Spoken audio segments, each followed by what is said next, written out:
ملګرو سلامونه مې واخلئ. زه یو ځل بیا دا شیبې ناست یم د ډېر محترم مولانا حسن فاروق صاحب سره. څوک چې زموږ دپاره رښتیا خبره ده، یو داسې مشال دی، یو داسې رڼا ده چې موږ هره جمعه ځو او د دوی د صحبت نه مستفید کیږو. په تیره د عصري او د نثري علومو سره سره چې کوم د ساینس او ټکنالوژي خبره ده یا د نیو میډیا خبره ده، نو مولانا صاحب په هغې باندې هم ښه مضبوط ګرفت لري او وخت تر وخته په دغه باندې زموږ مباحثې کیږي، ډسکشنز کیږي، ایکسچینج کیږي چې د نن دور دغه ځوانان دا که پیغلې دي او که ځوان دی دا څنګه په ښه ډول باندې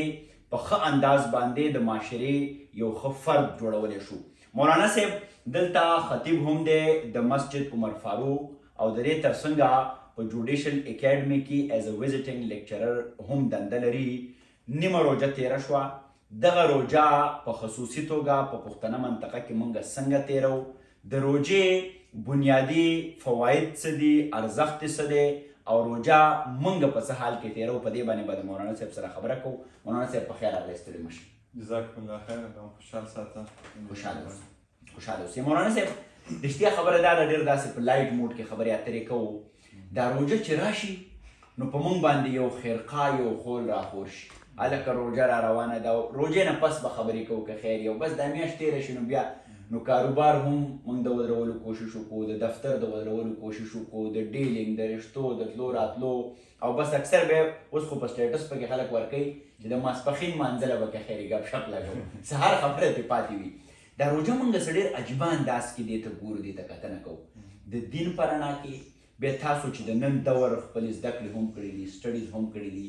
څنګه دا روجه په ښه ډول باندې موږ په کار راوستی شو، خپل په وجود کې ریښتونی انقلاب څنګه راوستی شو؟ لاول خو ستاسو ډېره مننه کوم چې تاسو موږ دا موقع راکړه او په دې اوس خبره کېږي. لاول خو په دې شي ځان پوهول پکار دی چې روجه څه داسې شی نه دی چې صرف په موږ راغلی ده. دا د انساني تاریخ کې د ډېرو مذاهبو حصه پاتې شوې ده او د اسلام نه مخکې هم او اسلامي هغه کې هم د روجه ساتلی کېده هم، او نور مذاهبو کې هم تاسو ګورئ د دې یو تصور شته. خو اسلام دې له یو خاص شکل هم ورکوي، د یو خاص فلسفه بیانوي. تاسو که د قرآن هغې آیت ته خیال وکړئ چې کوم کې د روجې ذکر دی چې کتب علیکم الصیام کما کتب علی الذین من قبلکم، په تاسو هم روجې فرض شوې لکه ستاسو نه مخکې خلکو باندې. سوال پیدا کېږي چې ولې، لکه وجه څه ده؟ نو بیا قرآن په خپله وایي چې لعلکم تتقون، کیدای شي چې تاسو پرهیزګاره شئ، تقواداره شئ. اوس دلته ځان په دې پوهول پکار دی چې قرآن دلته د تقوا نه معنا څاري، د پرهیزګارۍ نه معنا څاري. زما خپل اندازه دا دی چې موږ ټول کال چې کوم ژوند تېرو نو په دې کې زموږ ذهن کې بعض ډېرې لویې غلط فهمیانې پیدا شي چې زه دا نشم کولی، دا نشم کولی، دا ګرانه ده، دا ګرانه ده. روجه په موږ چې راشي نو هغه زموږ د هغې غلط فهمیانو ازاله کوي او موږ له یو جواب ورکولو کوشش کوي. ګورې سهار مانځه کې عام روټین کې خلک نشي پاڅېدی، په روجه کې هر سړی د سهار لمونځ کوي. نو روجه موږ ته وایي چې ګوره ته مخکې سست وې، ته لمونځ کولی شې خو ته یې نه کوې، نو پرهیزګاري یو نښه شوه. دویم دا چې روجه موږ ته دا هم وایي چې ته صبر هم کولی شې، ضروري نه چې ته هر ځای کې چغې وایې او سورې هغه کوې، ته صبر هم کولی شې. روجه هغه موږ ته بیا وښایي چې تا کې دا هغه شته چې د صبر ماده تا کې شته. روجه موږ ته دا وایي چې ته د خدای کتاب هم ویلی شي او ته یې ښه ډېر ویلی شي. روجه موږ ته دا وایي چې ته په دې هر څه مصروفیت کې ته نفلونه هم کولی شي او 10 رکعته وړوکی شی نه دی. عام روټین کې 10 رکعته ما خیال ډېر کم خلک به نفلونه کوي، خو په روجه کې عام او خاص یې کولی شي. نو روجه یو پوره پیکیج سره راځي، یو پوره یو ریفریشر کورس ده، او که څوک په دې یو میاشت کې په دې کورس ښه برابر لاړ نو زما نه دی خیال چې د را روان 11 میاشتو کې به د ده نه ښه مسلمان درته بل وګوري. خو صرف په دې ځان پوهول پکار دی چې دا صرف د ولږې او د تندې نوم نه دی، دا یو کوشش دی، یو اکسرسایز دی چې په انسان باندې کېږي او الله تعالی داسې یو انداز یې ورله جوړ کړه که ستا خوښه یې او که نه یې خوښه خو ته په دې کورس به ځې. یعنې دا د مینې یو انداز دی چې یاره که هر څه خو زه به په تا باندې دا کوشش کوم او تا به سمومه. یعنې په دې بعض په دې معاملاتو کې زموږ د ډېرو ملګرو کېدي چې خوښه نه وي، په سخته ګرمۍ کې څوک روژه نیسي،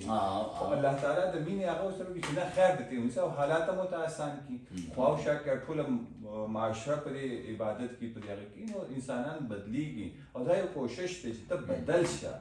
تا کې دا پوټنشل شته چې ته بدلېږي او دغه چې کله مونږ هغه کارونه پرېږدو چې کوم زموږ ذهن کې مثلا روژه مونږ ته دا وایي چې ته ګوره کنځل نه بغیره مخ تېرولی شي چغلي نه بغیره مخ تېرولی شي ته منځونه هم پوره کولی شي ته دنده هم پوره په یو ټایم ډوډۍ هم ګزاره کولی شي په یو ټایم ډوډۍ هم ګزاره کولی شي دا څومره لوی حقیقتونه زموږ مخکې را راغله او وشي څوک په روژه کې مړ نه شو ګڼې پکار چې د روژې نه پس دا نیم خلک مړه کېدی اوس هم پکې ګرځي خلک خپل کارونه هم کېږي مولانا صاحب صحیح ده اخري پوښتنه بیا به راغونډو چې ملګري دا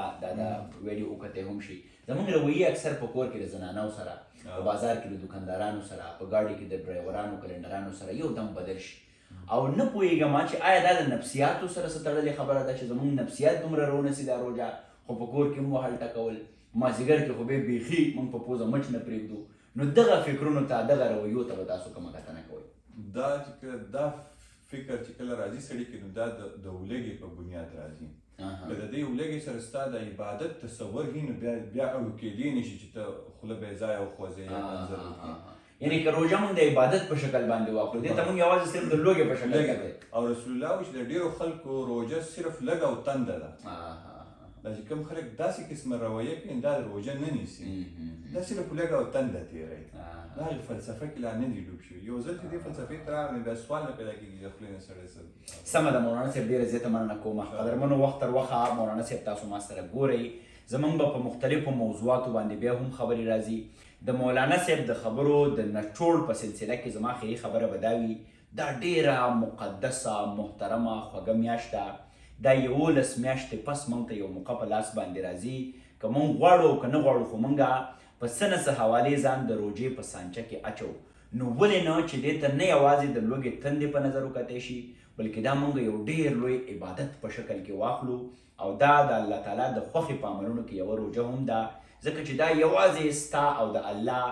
نیغ په نیغه یو بل سره یو شریکه سلسله ده ټولو ملګرو ته به مې خواست وي چې راځئ چې په دې روژه کې خپل اعمال کړه وړه کردار ناسته ولاړه د خلکو سره ډیلینګ داسې کوو چې کم از کم دا روژه خپل د بخانې او د ژوند د جوړښت سبب وګرځو ښاد آباد او بریالي اوسئ